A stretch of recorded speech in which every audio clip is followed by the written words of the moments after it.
शिवसेना मध्यवर्ती शाखा का मुमरा में भूमि पूजन हुआ, सत्यनारायण की पूजा भी हुई, क्या कहेंगे इस साल?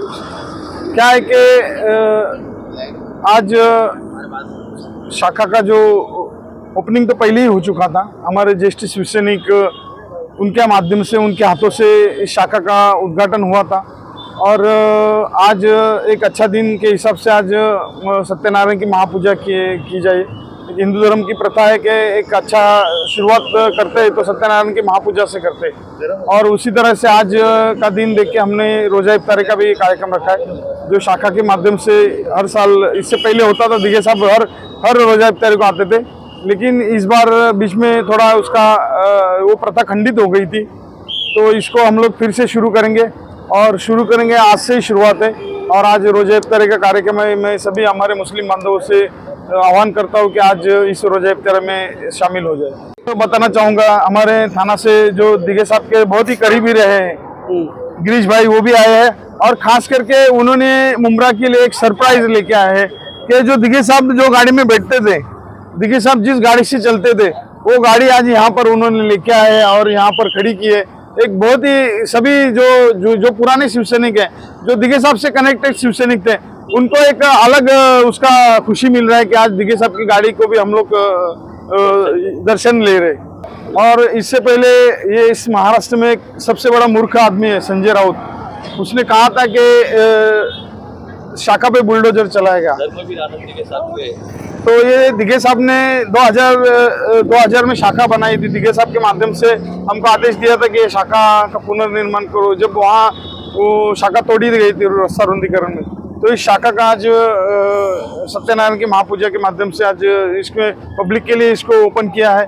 जो धर्मवीर आनंद दिघे साहब और बाला साहब को जो अभिप्रेत कार्य है कि जनसेवा यहाँ से होना मांगता है, जैसे कि 20% राजकारण, 80% समाजकारण, उस माध्यम से यहाँ से जो काम होना चाहिए वो काम हो रहा है। और संजय राउत ने कहा था कि यहाँ पर जो बुलडोजर चलाया गया, अभी कोई भी ये बाबा आदम जमाने का काम नहीं है, ये काम पुराना काम था और ये काम तोड़ने के लिए अगर आपको अभी आप छिन्नी हथौड़े से तोड़ नहीं सकते। इसके लिए अगर नया काम निर्माण करने का है तो पुरानी वास्तु को गिराने के लिए उसको अभी नई टेक्नोलॉजी, तो उस हिसाब ने मशीनरी के हिसाब से हम लोग ने जेसीबी लगा के वो पुरानी शाखा, और वो शाखा बाकायदा भाड़े से दी गई थी और वो हमको पसंद नहीं था कि वहाँ से जो कार्य होना चाहिए था बाला साहब को और दिघे साहब को अभिप्रेत जो कार्य यहाँ से होना चाहिए था वो कार्य नहीं हो रहा था। इसके लिए वो हम लोग ने नया बनाने का उसका ये किया और आज देखिए आप, और आज देखेंगे और यहाँ से बहुत अच्छे कार्य हो रहे।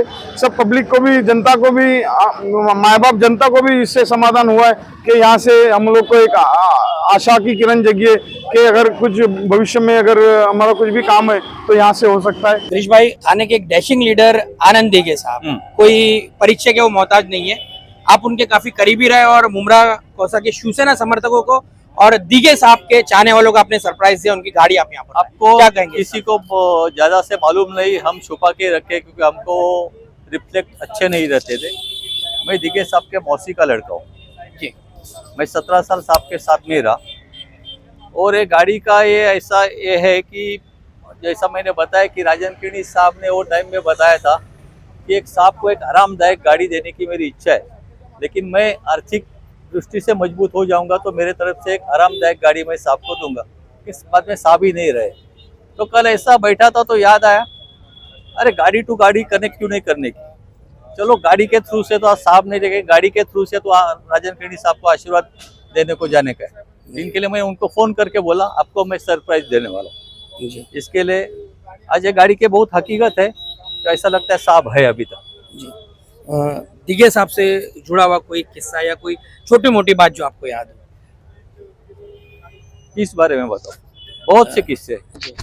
हाँ, कोई ऐसी बात जो उन्होंने एक बहुत एक्सपोज बात आज बोलना चाहता हूँ मैं। एक साहब का एक्सीडेंट हुआ, उस दिन मेरे घर में भी गणपति थे, इसके लिए मैं नहीं था स्टेयरिंग पे। सुबह आके मेरे दर्शन लेके गए साहब, तो उसके पहले 2 दिन रिक्शा स्टैंड कल्याण की सत्यनारायण की पूजा थी। तो साहब आए, गाड़ी में बैठे, गाड़ी में बैठने के बाद में वो बोल रहे थे क्या मरावे परी कीर्ति रूपी उड़ावे। तो मैं बोला साहब ये क्या गाना गुनगुना रहे हैं? तो वो बोले गिरीश इधर आ। बोला क्या? माझा भावी वारसदार फक्त एकच आहे। मी बोलो कोण? तर म्हणे माझ्या बहिणीचा मुलगा संग्राम गडकरी। ये आनंद दिघे साहब का सच्चा वारसदार उन्होंने बताया था। ये केदार दिघे वगैरह ये कोई वारसदार नहीं है, ये सब दिघे नाम एक सेम है, इसके लिए आगे आगे कर रहे हैं। ये आपके माध्यम से मैं सबको बताना चाहता हूँ। कुछ नहीं, इन लोगों को मुबारकबाद देना है और मैं राजन केनी को दिल से मुबारकबाद दूंगा, क्योंकि आमदार ने बहुत कोशिश करी कि ये नहीं बने, नाटक भी बहुत कुछ हुआ, लेकिन ये सारी चीज़ें फेल होने के बाद जो ये इन्होंने ऑफिस बनाया, आज शाखा बनाई है, इनको मेरे दिल से धन्य, पूरा धन्य, मुबारकबाद। खान साहब, कांग्रेस के आप एक काफी सीनियर लीडर है, पूर्व मेयर है, और यहाँ पर आपकी मौजूदगी तो क्या समझे आप? नहीं कुछ देखिए, ये देखो आप, नहीं इसको आप पॉलिटिकल मत बनाओ। ये राजनीति अपनी जगह, बड़े बड़े नेता है। अभी मैं दिल्ली में था तो हमारे बहुत बड़े कांग्रेस के नेता वो अमित शाह के साथ बैठे थे, तो ये बात करने की फायदा नहीं है। ये तो एक चीज़ है, ये तो एक उद्घाटन है, और एक हमारे को दिल से खुशी है कि इतने बड़े इलाके के अंदर आज शाखा की उन्होंने जो ओपनिंग करी और जो लोगों ने इसको सबटॉच किया, डैमेज करने का है, आज वो उनके मुंह काले हो गए। और हमारा राजन केनी का शाखा की मुमरा में कितनी जरूरत है? जी, शाखा की मुमरा में कितनी जरूरत देखिए हर पार्टी की जरूरत है, एक शाखा की बात नहीं हो रही, हर पार्टी की जरूरत है। जो अच्छा काम करेगा उसका नाम होगा, जो अच्छा काम नहीं करेगा उसका नाम नहीं होगा। मैं तो इतना ही कहूँगा, मैं इनको शुभेच्छा देता हूँ, अच्छा काम करें और डॉक्टर श्रीकांत शिंदे जीत के आए, ये हमारी इच्छा है। और